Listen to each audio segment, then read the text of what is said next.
Hello, what is up mga ma'am, sir, ma'am? Ako po si Ralph C. Fry, isang visual artist from Manila, Philippines. And today we are going to talk about the Batman NECA Arkham Origins na 18 inches tall, 1/4 scale. So ito mga ma'am, sir, nabili ko pa sa Data Blitz. Ah, siguro may 10 years na rin to. Hindi ko alam kung kailan nag-release yung Arkham Origins, pero sa Data Blitz available to. So binili ko to noon. And then nandun pa yung resibo, nakita ko sa box, 5,380 pesos I think. So this is a very cool figure and review natin. I-custom repaint natin to kaya i-review ko muna for you. Actually meron na akong review nito dati pero ito yung 2026 version natin. Alright, the figure is very heavy. This is 18 inches tall. Tapos okay naman yung plastic na ginamit. May mga soft parts para hindi maghinder sa articulation katulad nito mga shoulder pads.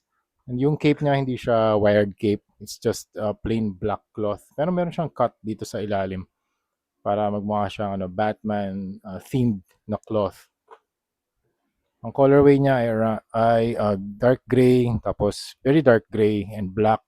Tapos sa kanyang skin tone, then you have the lighter skin tone, darker skin tone sa lips. Tapos you have the silver din dito sa belt. Tapos meron ding silver dito sa mga rivets. Okay? So let's start with the head. Very nice cowl. Yeah, so medyo bababa ko muna. Medyo mabigat siya eh. And very nice cowl, very sharp yung nose. And also, itong part na to, yung Batman ears. Ingat kayo dyan kasi nakakasugat yan. Sobrang talas. Okay, meron siyang mold line dito around the head. And then, ang ganda ng paint din sa mata.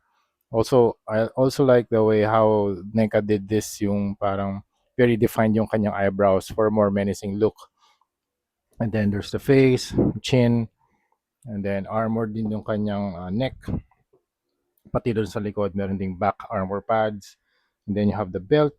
Sa belt niya, meron siyang mga parang canisters dito. So you have also pouches, 1, 2, 3, 4, 5. And then 3 canisters all around the belt. You have the belt buckle, stomach armor, chest armor, and then shoulder armor. Tapos, you also have the gauntlets. Meron din mga sharp na edges dito sa ng mga blades dito sa gauntlet niya. Meron din siyang fists. And then sa sa legs naman, very large legs for balance. Actually, tumatayo siya kahit na wala siyang stand. Yan. Kaya niya tumayo. Pero just for safety purposes, lagyan niyo na rin siya ng gumawa na rin kayo ng stand para dito. Wala siyang kasamang display base. Okay? Kasi pag ito nahulog tapos ito tumama sa skin, yung ears, ang sakit niyan, mga moms sir, sugat kayo diyan. Okay? Lalong-lalo na pag nilalaruan to ng mga kids, ako delikado po talaga. Okay? Tapos, ito meron siyang knee pads. Ang ganda ng knee pads niya. Parang very tactical yung design. Ganda rin ng mga Batman Arkham Origins na suits. Okay, tapos meron ding knee pads, foot armor, meron din mga straps yan dito sa likod para hindi matanggal yung foot armor. Ganda rin ng design. Kung nalaro niyo yung Batman Origins na video game, this is very faithful dun sa armor design ng Batman Arkham Origins na video game. Ang ganda lang ginawa ni NECA dito na translate niya ng maayos from the digital suit into a figure, a very large figure. Okay? This is 18 inches tall. Sa accessories naman, meron siyang alt hand para makahawak siya ng tawag dito. Ito meron siyang grappling gun. Tapos meron din siyang attachment para dun sa grappling gun para I think, tama, for the grappling gun to, para mahawakan niya, para ma-equip niya dun sa likod. Something like this. Tama ba? Something like that. Kinakabit to sa belt sa likod eh. Okay? May attachment din siya para pag hindi niya hawak yung grappling gun, pwedeng i-attach sa likod. And then this one is very sharp too. Itong kanyang batarang, very nice. Pwede rin siyang hawakan ng extra hand. Something like this. Okay?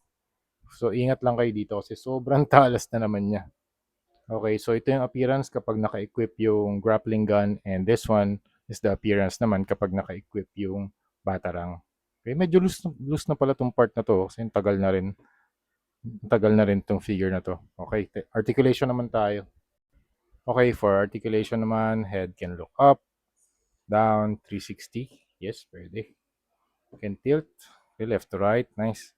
Tapos, this one, yung shoulder pads, pwede yan ma-move so that yung arms can go up. Ito, may rotation. Ito, maro-rotate din to eh. Ayan, 360, pwede rin. Nice. Tapos, 360, pwede rin to. Okay, double joint. Hindi, single joint lang tong elbow niya. Okay, tapos ball joint yung kamay. I think, meron ding twist dito sa waist. Okay, left and right. Meron din ba dito ang twist? Okay, meron ding rotation dito. May cut din dito. Pero konting-konting rotation lang. Okay, tapos dito naman sa feet, you can kick that far. Ingat lang kayo kasi medyo malalaki yung joints niya. Hirap pa. Pag medyo mahirap, try nyo pugahan ng blower. Okay? Ayan o. Ganyan yung bend ng legs. Tapos ball joint yung paa. Ay, tama ba? Ball joint nga ba? Oh, ball joint yan. Alright, that's it mga ma'am, sir, ma'am. Yun ang ating review ng Batman Arkham Origins na NECA 1/4 scale, 18 inches tall. Sobrang laki, sobrang bigat mga ma'am, sirs. Ang ganda nito pag nasa Batman display case nyo na. Okay? So yun lang, kung meron kayong makikita nito sa mga toy stores, kunin nyo na mga ma'am, sir. Sobrang sulit. This is around, siguro ngayon nasa 6K na to. Yun yung kanyang value. 6K pataas. Okay? So yun lang mga ma'am, sir. That's it. Thank you very much for watching and see you sa next video. Bye-bye.